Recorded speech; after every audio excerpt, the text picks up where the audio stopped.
Welcome to the InnovaBuzz podcast, where our job is to help you build visibility, professional credibility, and connection with your ideal client by putting the human at the center of innovative marketing, so you can build and strengthen an engaging, enduring relationship with your ideal clients. I'm Jürgen Strauss from InnovaBuzz, and I'm honored that you're here with me. If you haven't joined our wonderful marketing transformation community yet, go to innovabiz.co and collect your free gift as well. Do subscribe to the show and also leave a review because it helps others find us. Let's get into today's masterclass on this InnovaBuzz podcast.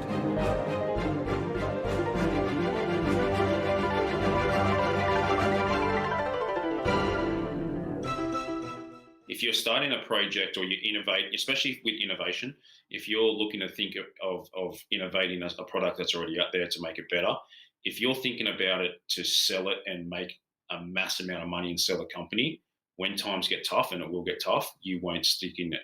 But if you're passionate about making a difference with that product, you'll stick through it through thick and thin.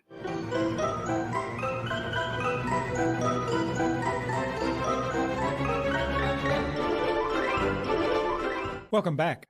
I hope you've had an awesome week so far. If you haven't yet listened to my recent conversations with Tendai Vicky of Strategizer and with Brooke Salas of B Squared Media, then do go check them out, but only after you've listened to today's conversation. I'm really excited today to have on the InnovaBuzz podcast as my guest, Danny May. Danny is a global AI tech entrepreneur and an industry speaker who founded Lingmo, a digital AI-powered translation software provider with no IT background or AI background. His idea to develop a real-time language translation solution to break down the global language barrier came about after an embarrassing situation in China when his passport was stolen and he had no way of communicating with the local authorities. With no formal training in the technology space, Danny has now developed a deep understanding of AI and speech recognition technology in the translation sector and the benefits it brings not only to products, but also to the people using the technology.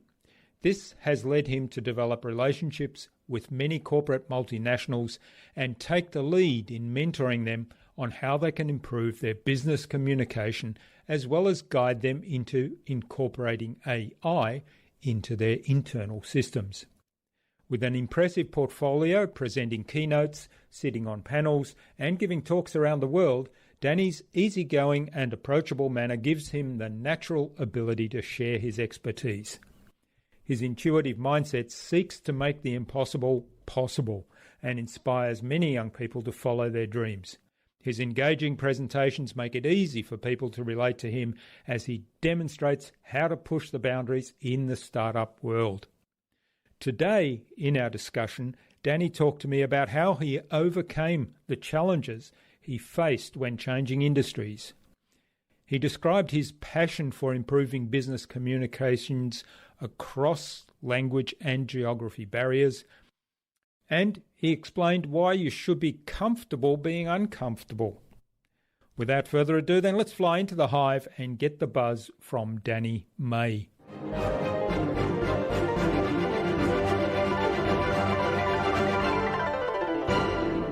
Hi, I'm your host Jürgen Strauss from InnovaBuzz, and I'm really excited to welcome to the InnovaBuzz podcast today, all the way from Sydney, Australia, which is probably the closest podcast guest I've had for a few episodes, Danny May, who's the co-founder and CEO of Lingmo International. That's a world-leading provider of cloud-based artificial intelligent translation software and voice recognition technology. Welcome to the InnovaBuzz podcast, Danny. It's a real privilege to have you as my guest. Thanks for having me. Neil Sahota, who was our guest on episode 344 of the InnovaBuzz podcast, suggested that we have a conversation with you, Danny. So big hello to Neil. How you going? I know he listens in from time to time. Yep. Now, Danny, you've got a fascinating story, and we'll link to maybe one or two other podcasts, because I know if we capture it in kind of one or two sentences, it's from a plumber that told a policeman in China that you love him to a tech entrepreneur, right? And what I'd like to kind of explore a little bit, what were some of the big challenges in that journey when you discovered a need and decided I'm going to address that need? What were some of the big challenges you faced along the way? A lot of challenges, and still go through the challenges as we speak. But I guess the biggest one was going from plumbing to tech. Really shifting my mindset to learn about the tech industry, self-teach myself everything I need to know. That was one of the biggest lessons and sort of stepping stones that I had to get over. And then the other one was, chasing investors and trying to go through the investment route. Being a plumber to tech, a lot of angel investors didn't really believe that I could do what I had to do. So, in the early days, we sold the family house, convinced the wife, and put the money in, created the MVP to show exactly what we can do, and then started looking for investment from there. So I guess the stepping stones were getting it to the MVP stage and going from and differentiating ourselves compared to to the big players in the market at the moment, or back then and currently now, is having a different mindset, and that's where the plumbing really I felt had an advantage on that. Okay, well, we'll come back to that. But one of the things I was curious about was how long was it before you had the experience in China where you thought, wow, a translation app would be really cool, one that works properly, because I believe you tried one at the time and it failed you. Yeah. How long before you came to that realization and then said, I'm going to do this? Well, it's a long trip from Shanghai back to Sydney, so it was a lot of thinking on that stage. But when I come back, I did probably about 6 months worth of market research to really work out how the translation was so wrong from the competitor that I used. And then, all in all, probably took about 12 months from when I sort of come back to doing research, putting the team together, and start implementing the application to go to market. You did decide, though, on that flight back from China that you were going to do something. I did. I'm the type of person that I have. I'm very energetic. So if I say I'm going to do something, I put it in my mind. I go off and do it straight away. I don't ponder about it. There was a long flight, and I just thought how many other people in the same situation around the world. I was fortunate enough. I could have been put in jail or worse shot because I told the police officer I loved him. But how many people have been put in that situation that just couldn't communicate, that didn't get out of it. So that's where I really started thinking. And then on that trip home, I was also thinking, how could this big company get it so wrong? And how am I going to think different to fix the problem? And again, it was a 12-hour flight, so a lot of time thinking, and come back and then started executing on the market research. And I had done this with other businesses that I started in the past, and then or looked at in the past, like problems. And when I got through to the market research, I found, well, the companies that were doing it were actually doing a pretty good job. There's nothing I could really add to make it better. But in this instance, it was the speech recognition that I could add value to. Okay. And you mentioned that you kind of sold the house and you invested in building a minimum viable product. How did you first of all, were you still doing plumbing at that time to kind of keep paying the bills? Yeah, 100%. That was one thing that I learned very early on was keep the money coming in so you can continue paying bills. And, I've got a family, I've got 3 sons and a wife.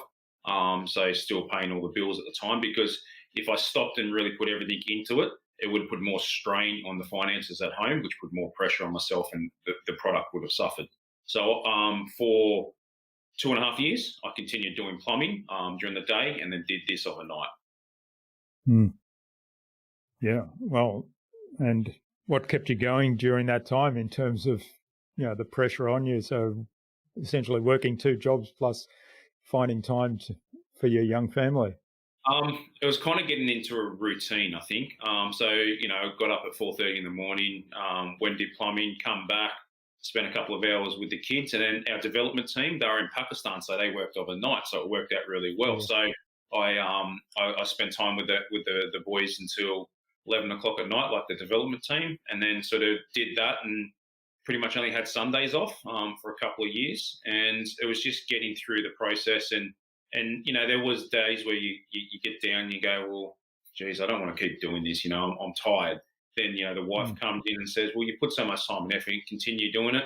And then I kept on doing that. And then sometimes the wife goes, you're putting so much time and effort, you're not getting anywhere. Going, we're getting there. So it was sort of the balance where Bouncing off one another. bouncing off one another. If I felt down, she sort of come back in, and then if she was down, I come back in, and that's sort of how it got us through the time. So having a really supportive partner really got us through.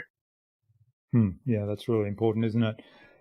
Now, one of the things I'm curious about, kind of that transition from a plumber, a tradesperson that works hands-on and creates things or repairs things physically as physical work with, obviously a very high level of know-how, but taking that to something completely different, which is into the technology space, creating something there. How did that transition? How did you make that transition? How did you find that transition? And what were some of the lessons you took across from what you'd learned as a plumber? So the transition when I moved from full-time plumbing to full-time doing the tech was hard. It still had the mindset of doing plumbing during the day and then this of at night. Was fortunate enough when we decided for me to come over full-time and do it, I had partners on with the business, and we decided for me to come on full-time. 2 weeks after that, we had a family trip planned to Thailand. So we did that, and that kind of reset me. It was the reset that I needed to come back and go, well, you're not a plumber anymore. You're a tech entrepreneur. So that's what you need to focus on and really start doing it during the day and get used to that. So that was the mindset and the change that I did, because before that, for the 2 weeks leading up to that, I was really struggling on, I feel like I should be going to work today to, clear some block toilets, not, focus on the tech side and the sales. So that transition was hard. But that's where I got through that. Some of the similarities from plumbing to tech is, especially what we're doing now, is with plumbing. I use when we go into a room, like a bathroom. So we come into, say, your house, and you said, I want to have. It was got blank walls, and you go, I want my toilet there, my shower there, my hand basin here. I have to visualize where the plumbing's going to go. So when the walls go on, I know when I've put the toilet in, I'm not going to drill through it. So with tech, so we sort of got to have a 3D. We've got to have what it looks like now, to what it looks like in the future, and plan accordingly, so we know the process in between. And with tech, it worked out the same. It's okay. This is what we've got here now, but how do we vision it to the next level, so the customers are using it, making it easy for everyone to use, and then executing on that. So that's what I sort of took across, was visualizing what the product should look like in the end, and how it should be used, and then working out in between how we get it done. Yeah, I love that. You basically took the principles behind what you actually do and said, well, what's the principle and how do I apply that in a different space? Exactly. And then again, sometimes that's hard, but it depends on the industry. But plumbing and say carpentry and builders and stuff, we've all got the same unique gift, where we've got to, a builder goes to a blank piece of dirt and goes, well, I've got to build a house here. You've got to visualize how that house is going to look, so you know where to put a piece of timber. And it's the same with plumbing and electrical. You've got to visualize where you do, because if you put the pipe in the wrong spot, you drill a hole through, you've got to pull the whole bathroom off, because you've got to fix the pipe you just drilled through. I've done that a few times as well. But yeah, it's taken the similarities to what we're doing now. Okay, now you talked about building a minimum viable product to prove to investors that it was a worthy company to invest in. Let's take a step back, like building that minimum viable product. You talked about a team in Pakistan. How did you find people that had the technical capabilities to translate what was your vision, your end use that was in your mind? How did you find people that could see that as well and say, yep, I think we can build that? I was quite fortunate in that space. I did, I was working before Lingmo, building websites and stuff for, family, friends, and so on. And I was introduced to Pakistan to one of our head guys at Pakistan, 7-8 years ago, and he was doing the websites for us and stuff like that. So I got to know him quite well, and I was introduced to him. I wasn't something that I went on the internet. But when we started, Lingmo, I really went out to try and find developers, in Sydney, Singapore, San Francisco, China, and they all, when I did meet people, they all had the same sort of thinking inside the box, which wasn't really going to get it done for us. So then I went to my contacts in Pakistan and said, can you guys do software and build apps that, artificial intelligence? They go, yeah, of course we can. So then I said, well, this is the mindset, this is what we've got. They said, well, yeah, well, let's give it a go. And, what's the worst that can happen? It's not going to work. So so from there, and they've been with us ever since, coming up to 7 years. And it's because we think different. We challenge the status quo in what we do, and we really perfected the speech recognition. So the company's software that I used when I was in China, the translation was perfect, but what was wrong was the speech input.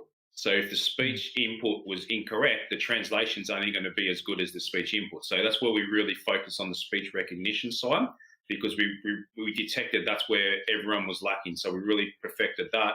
Then if you get the speech input correct, the rest of it flows on and it's accurate. So, having the team to think the same as what I did around that was really helpful. But also aside to that, because I was teaching myself this, or what I need to know in the artificial intelligence for speech recognition, they were teaching me. So I was asking questions that may have been stupid to a lot of other people, but they were treating me like an equal, and they were answering the questions I had so I could learn, because they knew if they were teaching me, like now I can get questions, I answer the questions, I don't need to go to them for it. I only go to the questions if I think we have to alter it slightly, or our software and so on. So they were teaching me up, and that's where I really found it worked really well.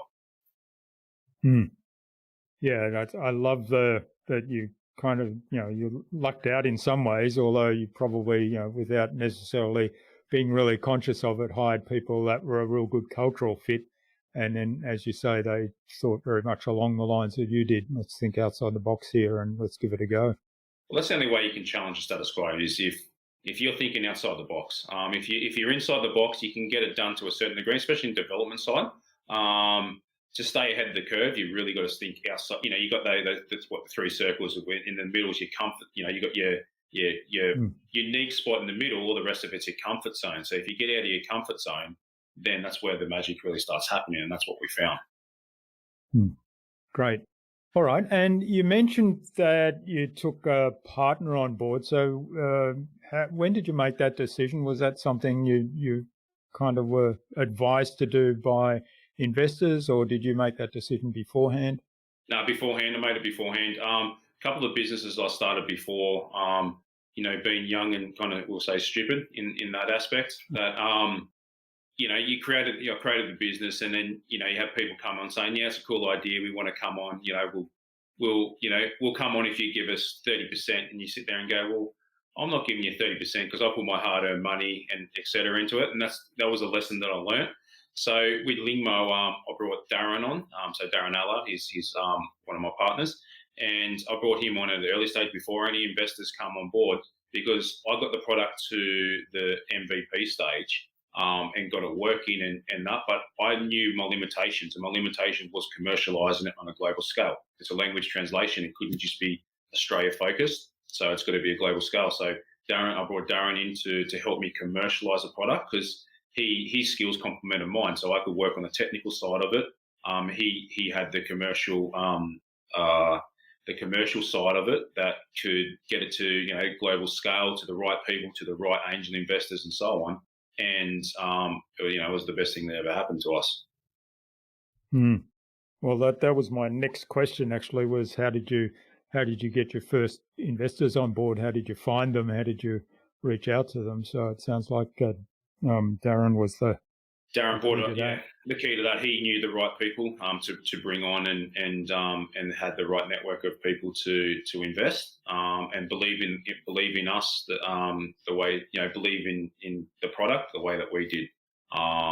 So it was hard for me because I kind of grew up on the wrong side of the tracks and I didn't know the people that would have the money to be able to put into this. So it come down to commercialising the product. I brought Darren on to help me commercialise the product. We needed to get investment to help commercialise it, and he knew the right people to bring on. Great. All right. And how did you then kind of bring those people on in terms of, or what were the challenges to bring those people on? Because I'm guessing you made some presentations in various forums. So did they take straight away, or was it a bit of a hard slog? With the angel side, it was a bit of both. I think when it comes to the angel investment, they believe more in the people than the product, and they trusted Darren and what he had done in the first round. So we've done 3 rounds of investment. Then they've seen how we're growing through the rounds of investment, and that's where we started getting more and more traction, and they start seeing the products. We're going through a round of funding now, and it's a lot more difficult now, not because of COVID or anything like that. It's just because we're in that bridge round. So we're in between like a seed round and like a Series A. It's just sort of that no man's land. So now we're doing a lot of presentations, a lot of demonstrations and so on. So I'm finding, they say now it's harder to, when you start going up, it's harder to get more money. But in the early days, it was people believing in us and what we could deliver. All right. Okay. So let's take a step back then and tell us a little bit about the product itself, about Lingmo, what it does and where you're headed with it. So Lingmo, what we do at Lingmo is we provide real-time language translation solutions for enterprise customers. So we've got partnerships with Zoom, Telefonica, Melia Hotels, where we provide our solution to better engage their end user. So whether it's communication from within Zoom via a chat, you're speaking to a work colleague in China, they can't, English is their second language. They can type in Chinese, you can type in English and converse. Telefonica, we've partnered with them to utilise 5G with Melia Hotel Group. So they're a big hotel chain. We've got a proof of concept starting with them now, and that's to be embedded into their hotel system. So concierge, check-in, check-out, room service, instant messaging. So you don't have to speak or type in the same language. It translates in between. So it makes the guest feel wanted and not having the fear of, I don't know how to order a drink or, get my room resupplied for room service and so on. So we really, our solutions are really to bridge the gap between what companies talking to their customers. Yeah, it's fascinating. And you said real time. So is it kind of like as if we were speaking 2 different languages, but we're actually hearing our native language when you speak to me? Yeah, 100%. Yeah, so that's exact. So we're working with Zoom on that now to have it on the Zoom meeting. So we're hoping to have that launched in, first half of next year. We're the only ones in the world doing that with Zoom at the moment.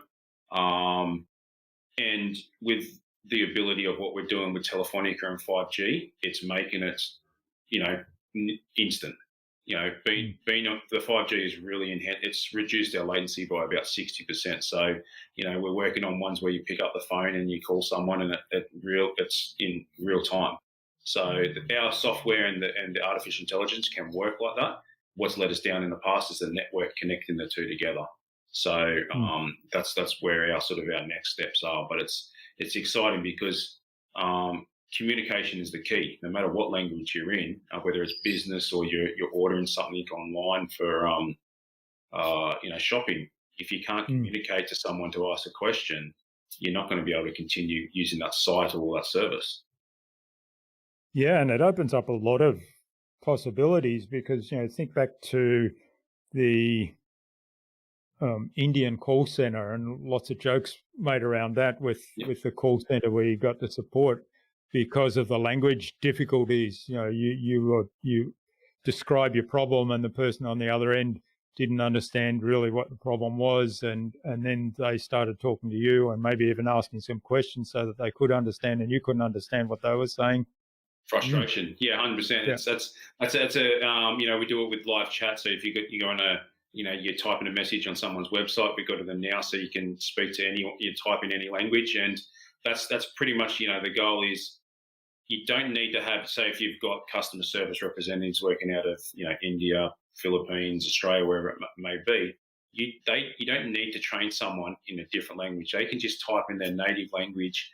That way you save money on teaching them the ins and outs of your business, not the ins and outs of your business in their second language, because that's where the communication breakdown can happen. Is if you've got someone speaking or typing in their second language, someone, the company speaking and typing in their second language, something's going to play up in between. Yeah. Might end up telling someone you love them when you didn't. Pretty much, what you wanted. Yeah. At least you can do it online and not face to face. That's the benefit of it now. Yes. All right. So, and now, how's COVID impacted your business and as you've moved forward? Because I know you've done a bit of a pivot. We pivoted 18 months ago from consumer products to be focused on business enterprises. Obviously, pre-COVID, we did that because we've seen a niche market in the business side. Companies really needed solutions to communicate with their customers. COVID has helped us a little bit, albeit a lot of companies are moving a little bit slower now, but because it's helped us with our business engagement, because those companies don't have the ability to have translators sitting next to them for a brick and mortar store, for example. Everything's been done online or remotely. So the language barrier, whether you're in face-to-face or you're doing it remotely, is still there. So with us, it's helped us get our foot in the door a little bit with some of the bigger companies to be really receptive to use this, whereas before they were receptive, but it took a long time to get through to the right people to really not take it seriously, but to add it as a service to theirs. Whereas now they need it because they're not having as many people come to their store, or their online store is getting an influx of global customers now. They all don't speak the same language.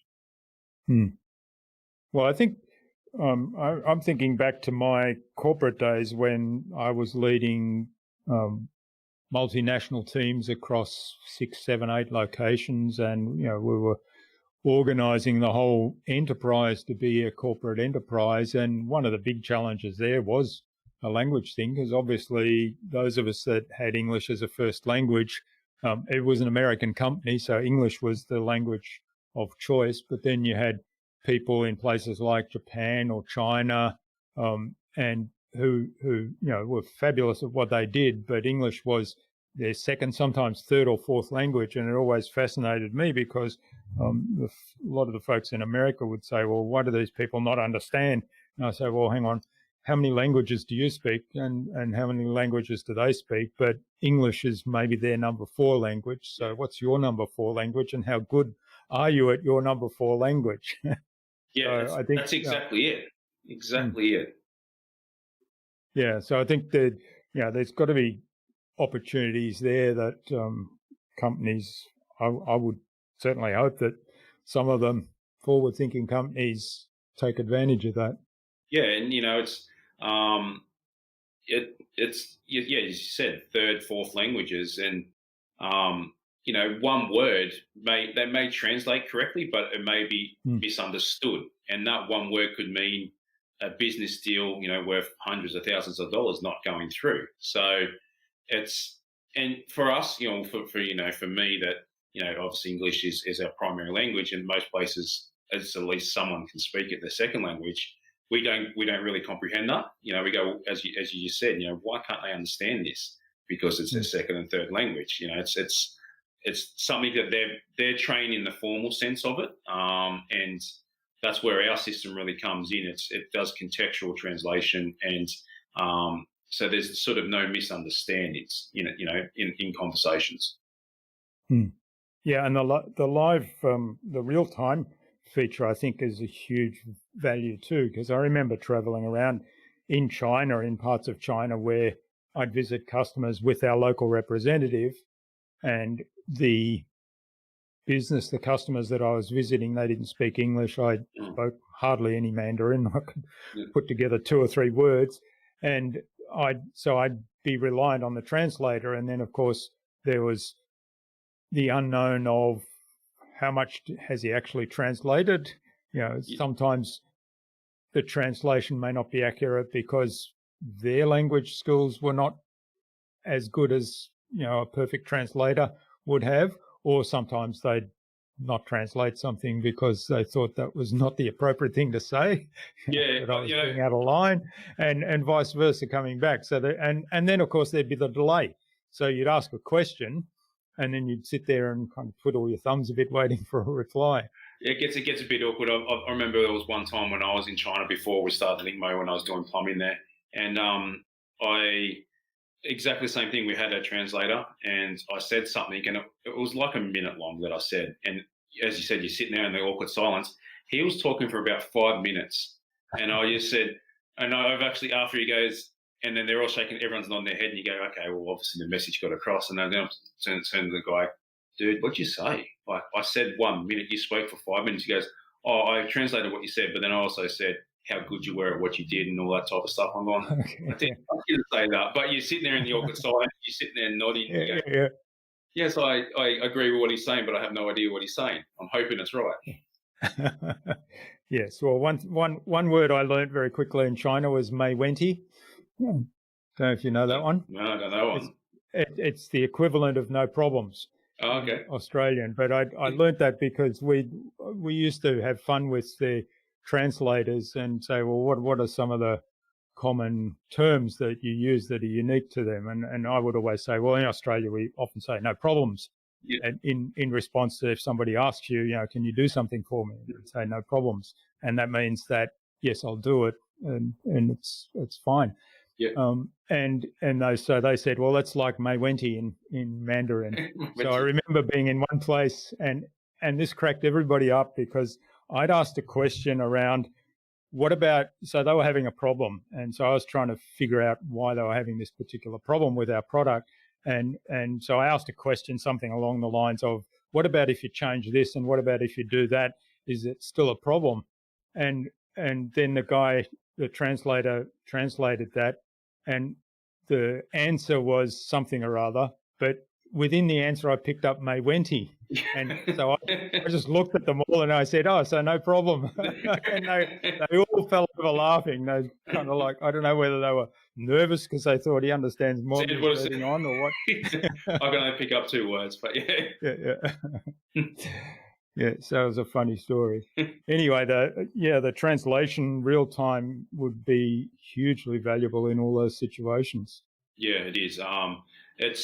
It's just what we're doing is we're just giving a tool out to enable people to communicate. Plain and simple. It's communication's the key. Yeah. So the Zoom integration you're talking about, that would be essentially the chat as well as the audio? Yeah, so we're looking to have a launch in early next year for the chat on the live meeting. So when you're typing there, you can type in any language and they receive it. We're just going through our testing now. So we've developed it. We're just going through our beta testing. Then with sort of the middle of next year, we're hoping for a little bit earlier, depending on the testing side. We'll have live transcription and translation of audio. So on the screen, so it's like subtitles. As I said, we're the only ones in the world doing that at the moment. And the results have been really good. We're just making a few fine tuning here and there. But what that does is it enables it to people to communicate anywhere around the world for business and for there's a lot of people using it for pleasure now and schooling and stuff like that. So it just opens up Zoom to the world. Doesn't have to be all English based or one language based. You can communicate no matter. Yeah, that's magic. Yeah. And how does it go with the different characters? So like the Chinese or Japanese characters or the Thai or Indian? Yeah, it's fine. Yeah, we do simultaneous translation, so it doesn't always have to go back from English. So it can go from Chinese to Thai, it can go from Thai to Russian, It doesn't matter. So it always doesn't have to go back to English. So when we release our languages, we make sure we put them out in the field for testing, so everything's accurate. Nuances, it picks up nuances, dialects, contextual understanding. So when it translates from one language to another, you can understand what's being said. Great. All right. Well, this is absolutely fascinating. I'm really interested to see how that works in real life. So I guess I'll have to wait until next year. But thanks for sharing all that with us. I think now's a good time to move on to the Buzz, which is our innovation round. Yep. And it's designed to help our audience, who are primarily innovators and leaders in their field, with some tips from your experience. Yep. So I've got 5 questions. Hopefully you'll give us some really insightful answers and inspire the listener to go and do something awesome as a result today. I'll give it my best shot. Great. So what do you think the number one thing is anyone needs to do to be more innovative? Think different. Think outside the box. You've got to really challenge that status quo, as I mentioned before. And if when you challenge the status quo, you see things different and you get different results. If you're in an industry or you have a product in your mind that's, say, it's already exists, think of how you can do it better, not how you can do it different. That's probably a big key thing. A lot of things, one thing like why people have taken up Zoom more so than Microsoft Teams, for example, it's essentially the same service, but Zoom have made it simple for everyone to use. One click button, you get the meeting come up. So again, it's the same service, but there's just thought of how to make it a little bit different, but also how to improve it for mass scale and for everyone to use it, because not everyone's computer literate. So focus on the problem in some ways too. Yeah, and it's also being passionate. I think that's a big thing, is being passionate about the project. Yeah, well, certainly. I mean, what you talked about earlier about keeping going in the early days when there were lots of challenges and when you got tired, having that passion keeps you going, doesn't it? Because otherwise you just give up. If you're starting a project or you innovate, especially with innovation, if you're looking to think of innovating a product that's already out there to make it better, if you're thinking about it to sell it and make a mass amount of money and sell a company, when times get tough, and it will get tough, you won't stick in it. But if you're passionate about making a difference with that product, you'll stick through it through thick and thin. So having the vision really clear and knowing that you can make a difference with this rather than it's just a means for earning money. Definitely, yeah. Because the thing with earning money, sort of when it gets tough, you say, well, there's other ways to earn money. Right? Yes, and especially now with COVID, a lot of people are struggling and, starting a business or, businesses that were making money previously. It could be travel, could be whatever it is. Now during COVID aren't making anything. So this is where the struggle street is. And if you're passionate about it, you'll think of ways to diversify what you've got to keep going. So when the good times come back, you can re-engage that side of the business. Yeah, great advice. All right, now you've probably touched on this already, but what's the best thing you've done to develop new ideas? Again, it's think different, but it's being passionate. It's for me to think about a new idea. Again, being an entrepreneur, I have struggled. I struggle going into a shopping centre and think you can do something different, or you can sell this product a different way. It's been laser focused and focusing on that problem.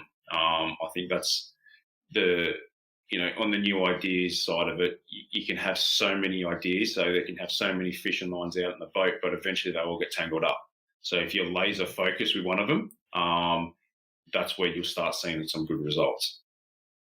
Yeah, I love the fishing line metaphor. Yeah, like you could have 1,000 rods out. You're not going to catch the same fish. The only thing you're going to catch is each other's line. That's it. Yeah, great. All right. Now, do you have a favourite resource you use most often? Well, it's a customer, but it's Zoom at the moment. But it's that to communicate with our team. We're not all in the same office.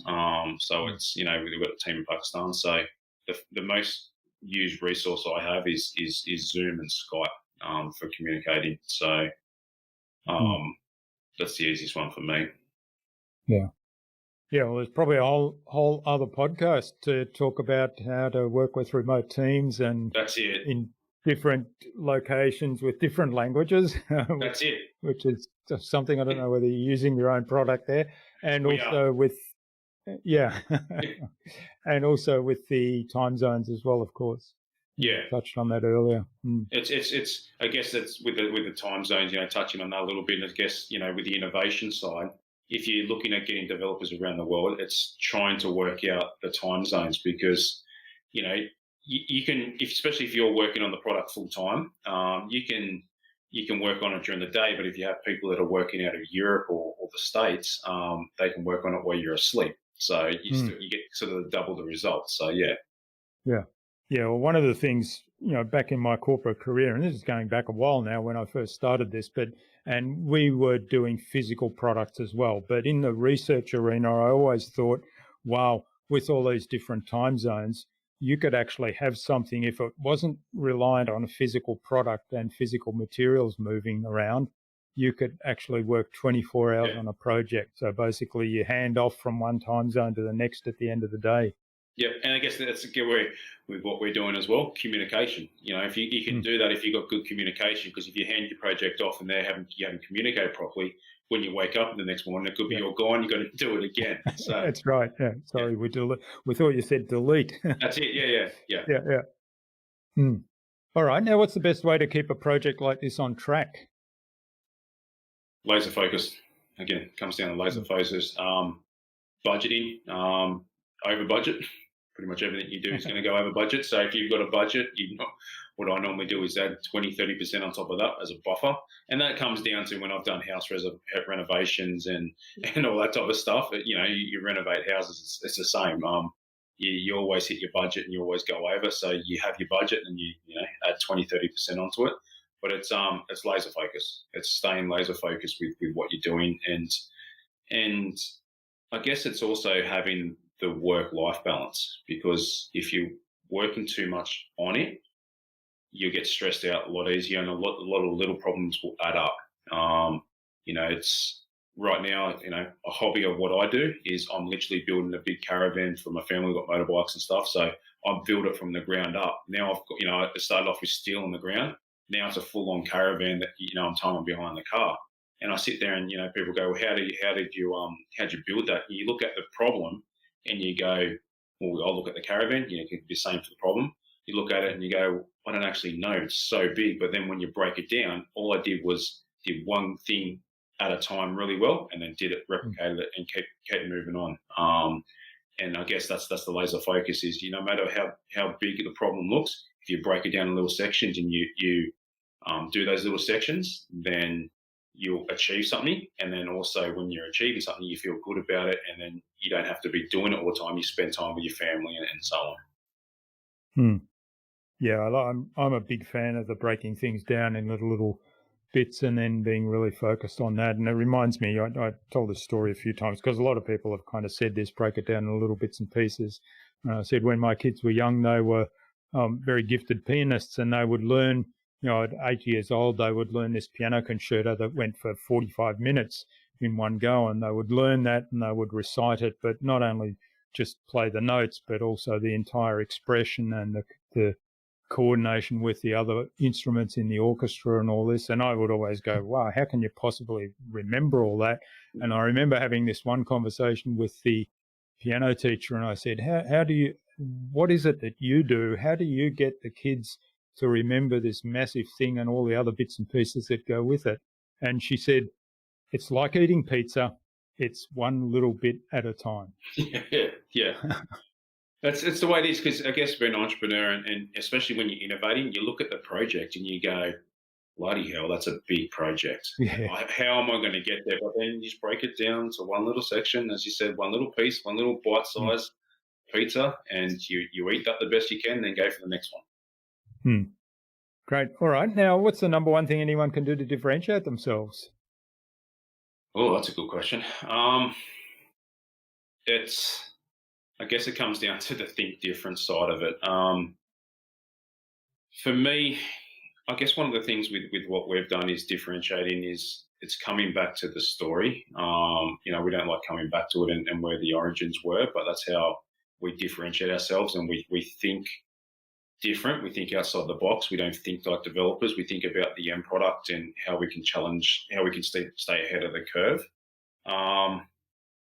I guess it comes down to the individual person, of each project, or what they're innovating is.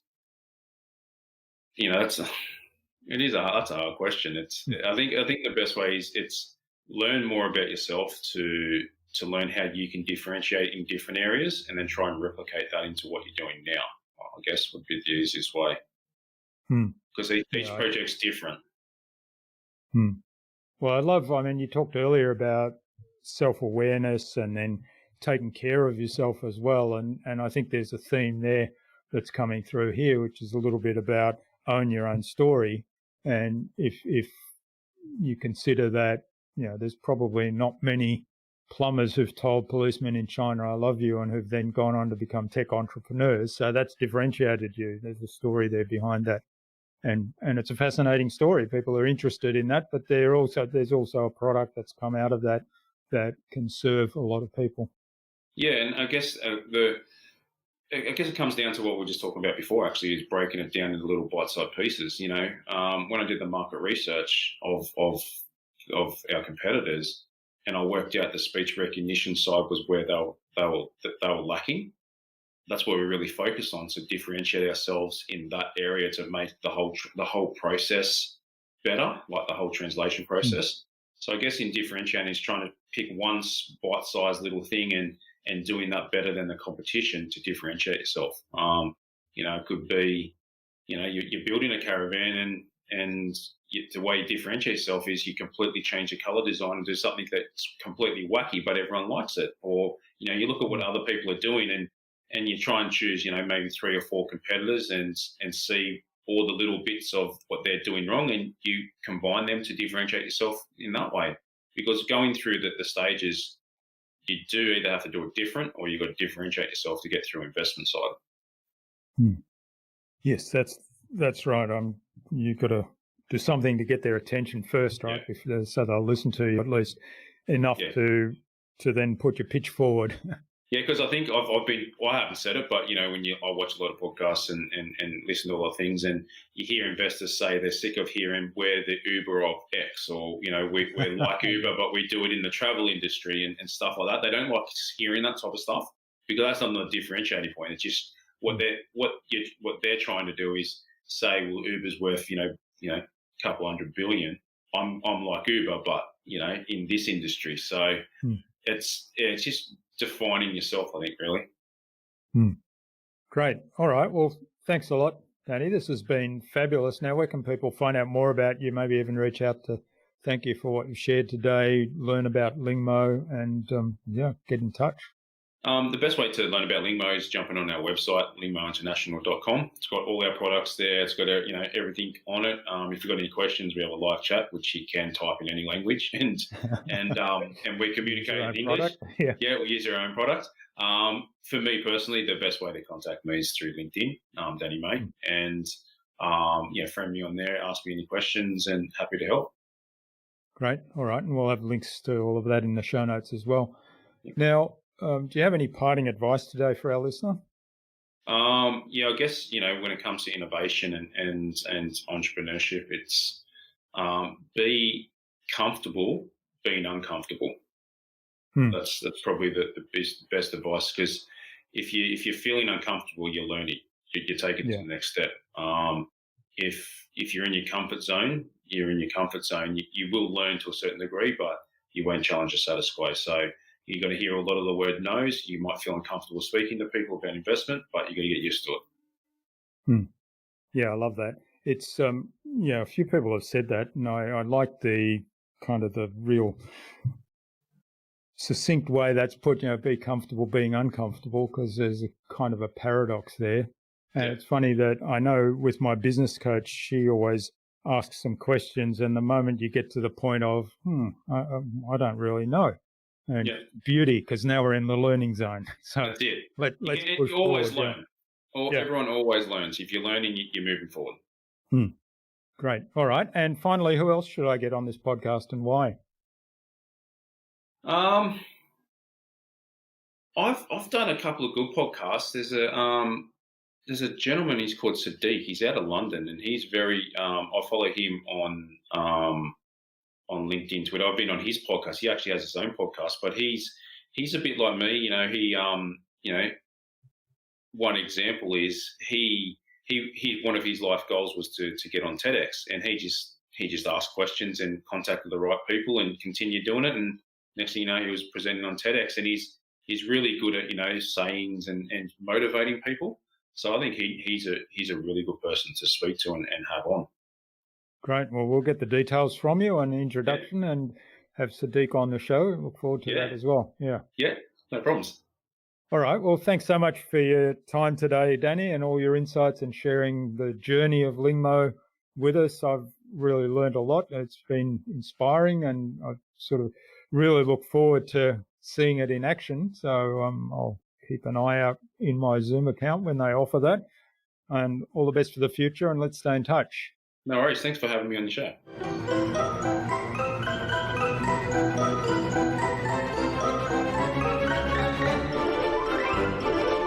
Well, I hope you enjoyed that insightful and really informative conversation with Danny and took something away from his episode. Danny's passion and drive to solve a problem which he experienced and for which there was no adequate solution at the time, and how he used that drive to shift to a new industry, learn new things and connect with influential people is quite an inspirational story. I'd love to know what you took away from Danny's episode. Leave a comment below the blog post, which you can find at innovabiz.co/Danny May. That is DANNYMAY. All lowercase, all one word, innovabiz.co/Danny May. You'll also find contact information for getting in touch with Danny there, as well as links to the Lingmo website, to his social media pages, and the other resources we spoke about in the conversation. If you like this episode, please share it with 2 other people that it might help. We really owe it to those people that this could help to get this information out into their ears. So if you share this, tag me in that share and I'll reach out to you with a special surprise as my thank you. Danny suggested that we have a conversation with Coach Sadiq Hussain on a future InnovaBuzz podcast episode. So Sadiq, keep an eye on your inbox for an invitation from us to the InnovaBuzz podcast, courtesy of Danny May. Tune in again to the next episodes of the InnovaBuzz podcast, where we've got even more fantastic guests lined up, including creativity expert David Chislett and co-author of the book New to Big, David Kidder of Bionic. Thanks for listening to this episode. Make sure you subscribe to the show to be reminded of new episodes. It's free to subscribe. Leave a review if you like. Even if you don't like me, I'm okay with that. I'm asking you to leave a review because it helps other people find this show. Go to innovabiz.co to join our marketing transformation community and access a free gift my team and I made for you. It's the Marketing Master Mini Class. We want to give you everything you need to transform your marketing into a human-centered, relationship-focused growth engine. Until next time, I'm Jürgen Strauss from InnovaBiz. Remember, be awesome and keep innovating.